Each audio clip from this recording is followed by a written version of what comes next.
చిన్నారులకు వ్యాధి నిరోధక టీకాలు వేయడంలో నిర్లక్ష్యం వహిస్తే చర్యలు తప్పవని జిల్లా వైద్యాధికారి రవికుమార్ నాయక్ తెలియజేశారు.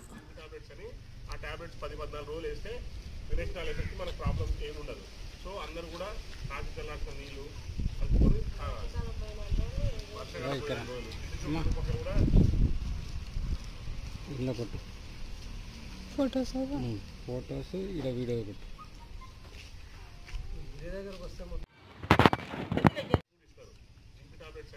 ఆ టాబ్లెట్స్ 10-14 రోజులు వేస్తే విరేచనాలు ఎఫెక్ట్ మనకు ప్రాబ్లం ఏముండదు. సో అందరూ కూడా కాచి చల్లార్చిన నీళ్ళు కలుపుకొని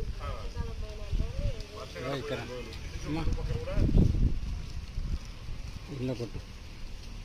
ఫోటోస్ ఇలా వీడియో కొట్టు.